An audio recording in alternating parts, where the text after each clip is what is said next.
नमस्ते, आप देख रहे हैं नौ समाचार। मैं हूं आपके साथ विवेक। पूरे देश में गरीबों को सस्ता खाना उपलब्ध कराने की योजनाएं सरकारी मदद से चलती है, ये तो हम सबको पता है।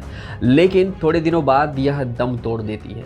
इसी बीच दिल्ली नगर निगम ने गरीबों को सस्ता खाना मुहैया कराने के लिए एक नया मॉडल तैयार किया है। निगम ने दावा किया है कि यह मॉडल इस तरह का है कि इससे गरीबों को सस्ता खाना भी मिलेगा और सरकार पर पैसों का बोझ भी नहीं पड़ेगा।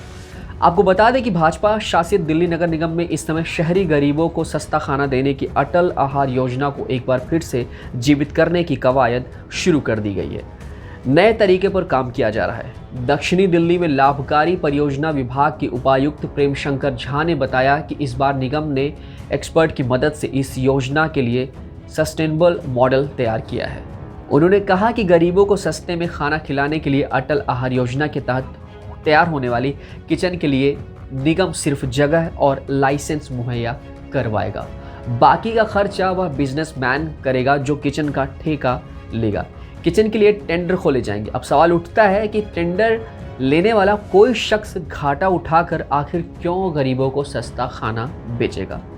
जब इस तरह के सवाल पर अधिकारियों से बात की गई तो उनका कहना है कि गरीबों के लिए सुबह का जो नाश्ता है वो 11 बजे से लेकर के दोपहर 3 बजे तक मिलेगा।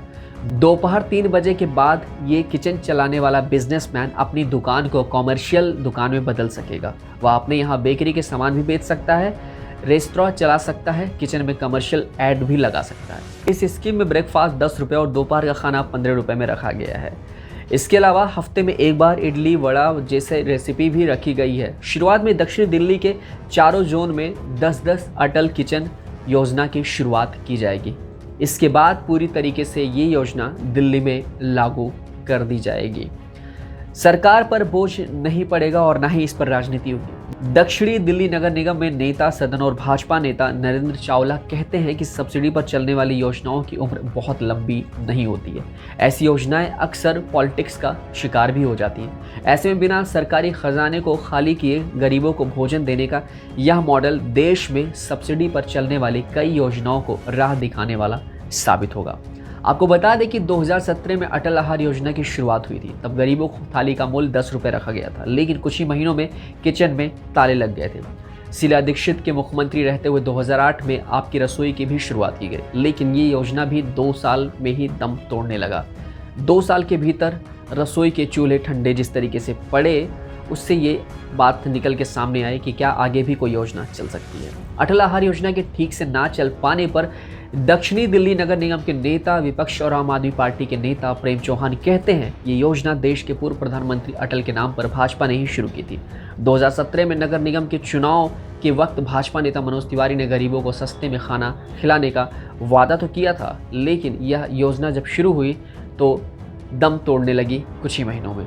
भाजपा की केंद्र सरकार ने ही फंड नहीं दिया। अटल ऐसे नेता हैं जिनका सम्मान भाजपा ही नहीं, देश की हर राजनीतिक पार्टी करती है। आपको बताना चाहेंगे कि देश के अलग अलग राज्यों में गरीबों के लिए कई योजनाएं चल रही हैं। उनमें तमिलनाडु में अम्मा किचन, छत्तीसगढ़ का दाल भात केंद्र, पंजाब की साडी रसोई, राजस्थान की अन्नपूर्णा रसोई या फिर महाराष्ट्र में शिव भोजन। सभी का अतिरिक्त खर्च सरकार उठाती है।